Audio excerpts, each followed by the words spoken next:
Hi friends, I'm Ericka Champion Wise with Paparazzi. Welcome back. We have another elite special guest and I'm so excited about this one. We have ALister, Crown Club 50 member, Life of the Party Platinum, y'all. She got a crown. Angie Powell with us today, and she's going to talk to us about her business and her life and how she manages all of the craziness in her life in sunny Florida, married with 4 kids, and how Paparazzi was her very first direct sales company. She's killing it. Are you ready, Angie? Yes. All right, let's get started. So question number 1, what's your Paparazzi why? Has it changed? And do you think it's going to change in the future? I love this question because I feel like a lot of consultants go through the same trials and tribulations, but they don't realize that other consultants go through it as well. For me, my why when I first started was seriously, I just wanted to do something with my daughter. I have an 11-year-old and she'll be 12 soon. And I just thought it was something fun that we could do together. And then I quickly, I was like, oh, if we make $100 a month, it'll be fun, So that was my why originally. And then as time progressed, my daughter, she wasn't into it, which is fine, kids. And so I kind of took the reins and went with it. And I started to build a team, and then my why has changed so many times. So it went from just doing something with my daughter to just to bring us closer to now it was paying the bills and with it, and then and now my why is it's actually pretty special.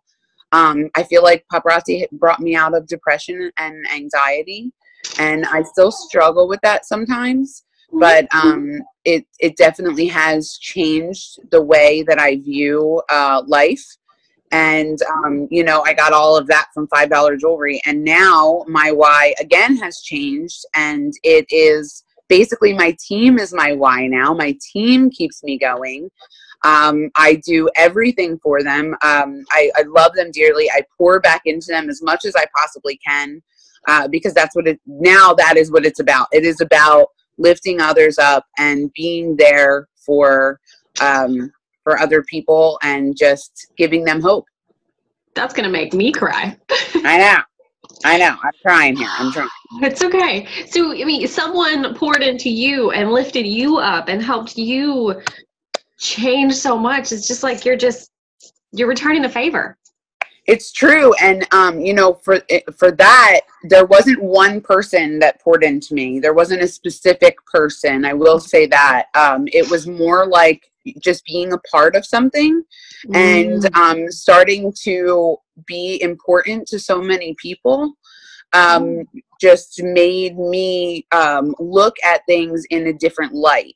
When you're doing things for yourself constantly, it's easy to get caught up in that and to get caught up in your own problems. Yes. But when you have people reach out to you saying, I watch you every night, you give me a reason to, get through my Monday because I look forward to seeing you on Monday night. When you get messages like that, it does change you and it changes who you are. Or I get messages from team members saying, because you pushed me with my jewelry sales, I paid my mortgage this month. And that just like blows you away. And then it gives you a different kind of purpose. I have women on my team who have been abused. I have women on my team who have disabilities or their children have disabilities, and they're all working and rocking their business. And it just keeps the fire under me. It keeps me going. Ooh, I have goosebumps. Yeah, it's crazy. That's amazing. Oh, it is. Somebody hears that.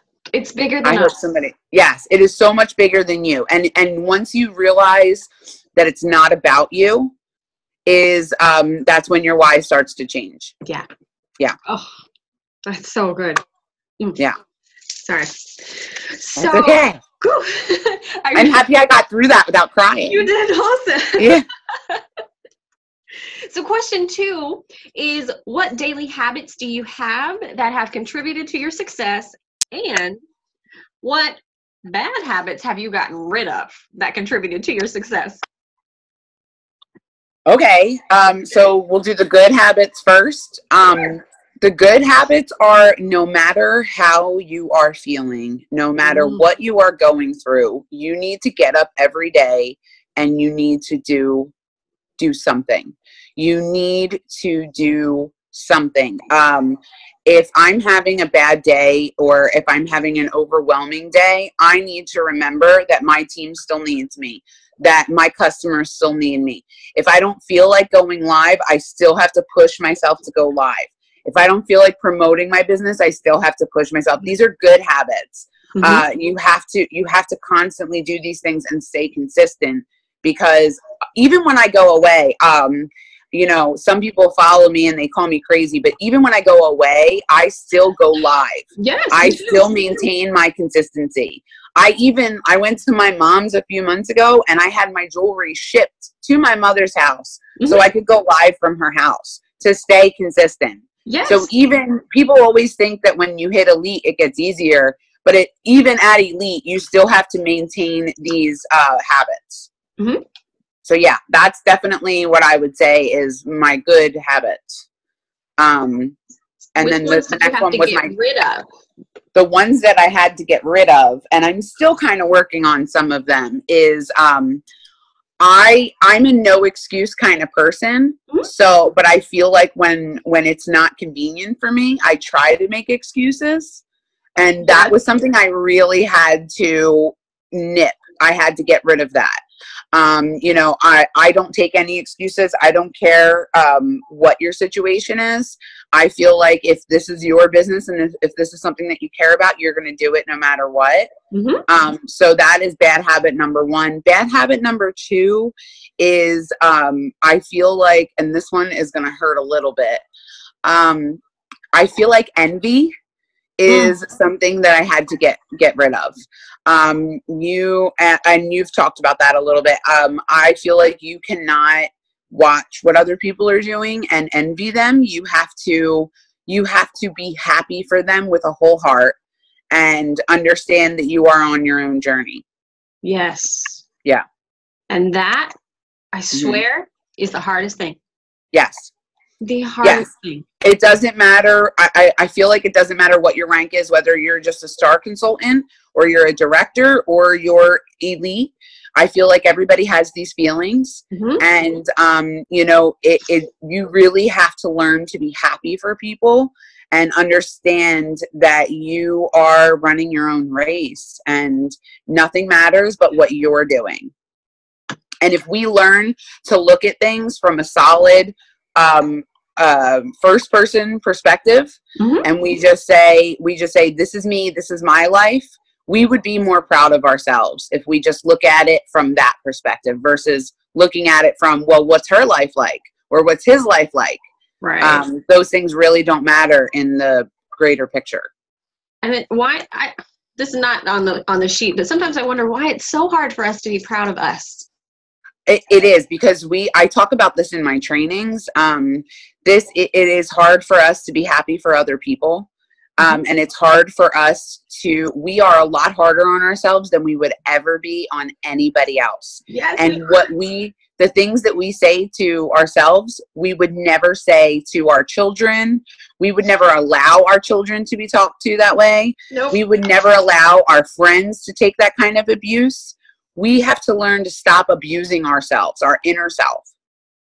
Ooh. Sorry, I got to write that down. That's all right, girl. Your best friend.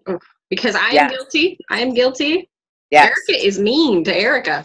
Yes. And Angie is mean to Angie. I am extremely hard on myself all of the time. And part of me says, well, if I stop being hard on myself, then I'm not going to be as great as I can be. Yes. But in reality, killing your feelings and killing yourself inside is detrimental to your health and to your happiness. Oof. Well, that one was for me. Thank you. All right. Good. You're welcome. I'm taking notes. This is good stuff. You ready for number 3? Good. So Yes. how much work do you do on personal development, mindset, personal growth? What does that look like?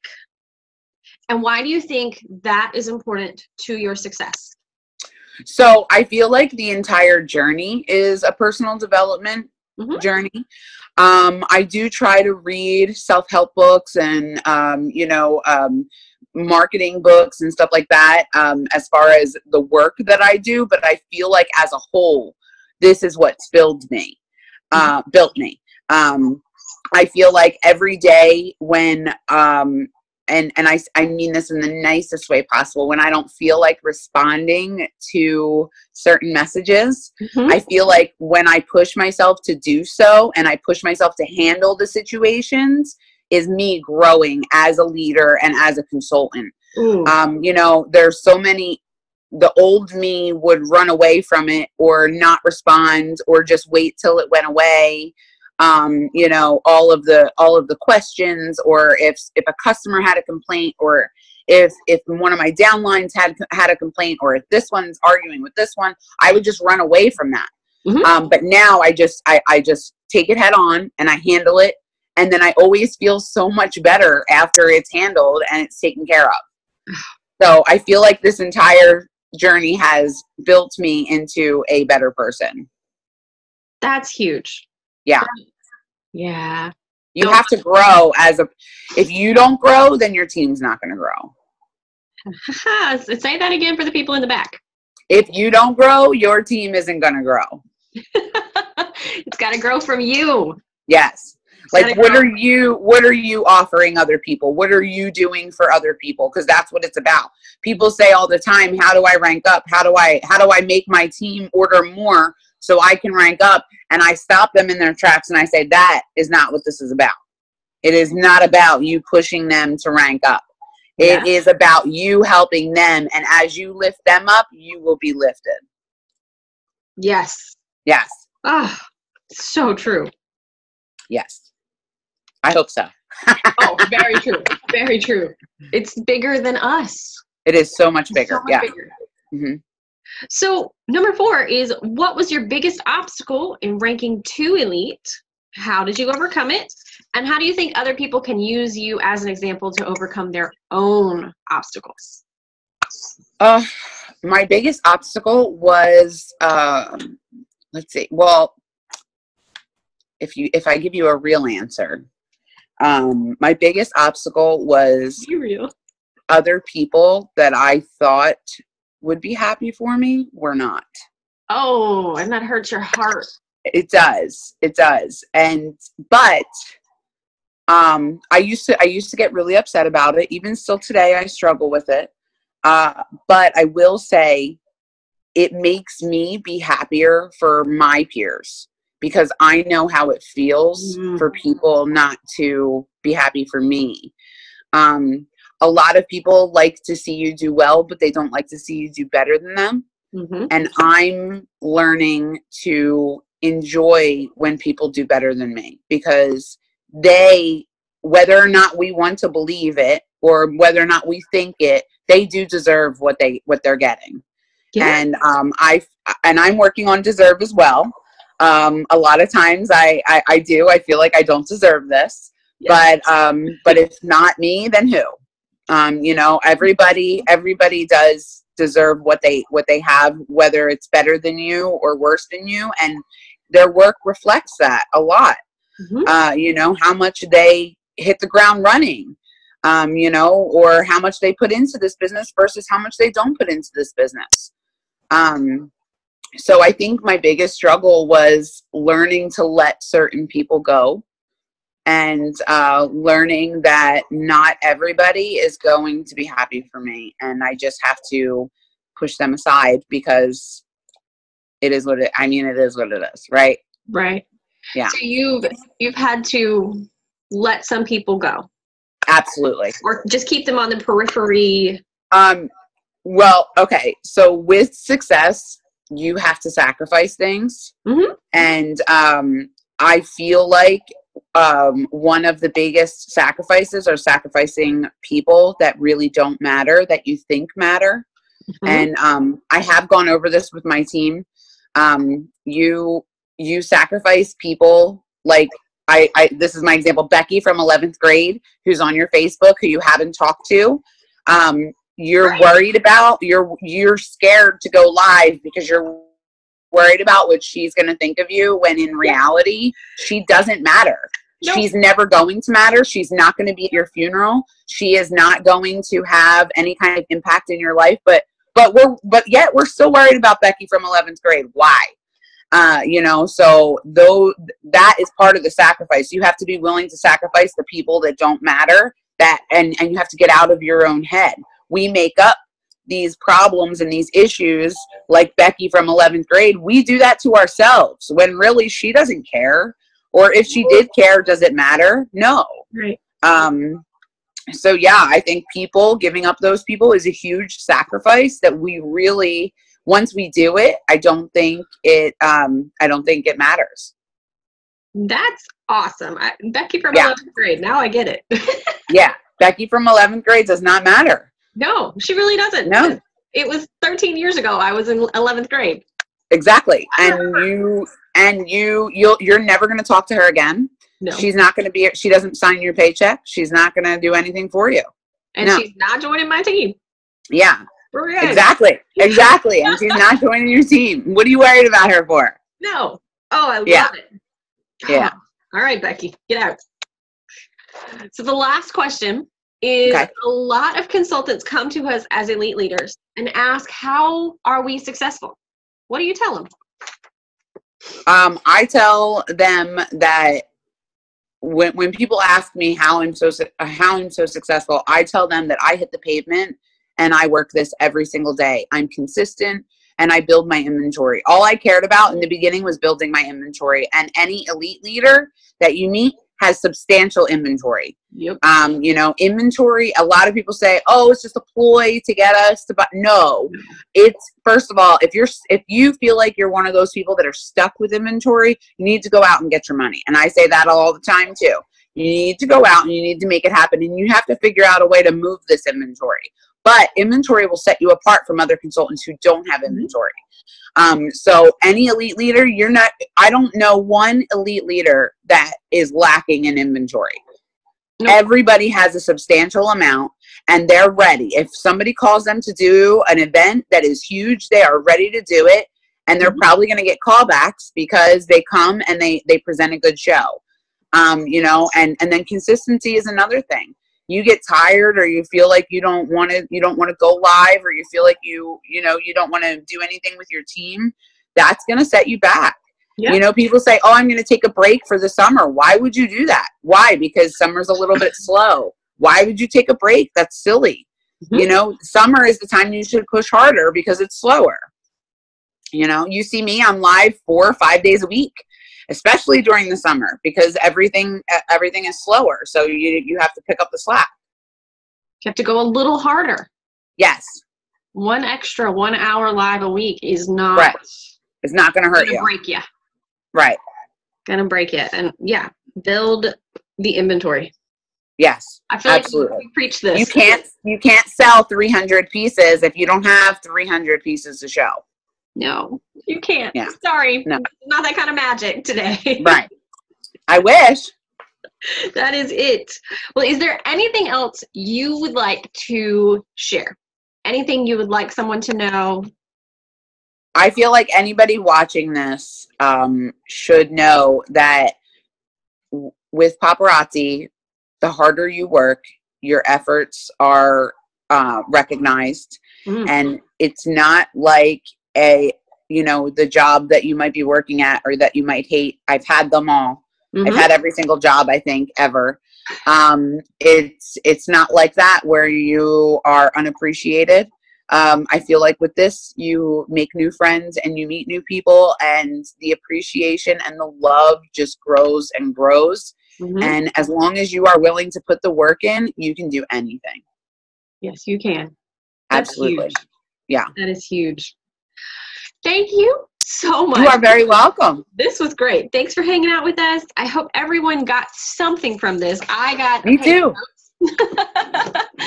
Thank you guys, and we'll see you next time.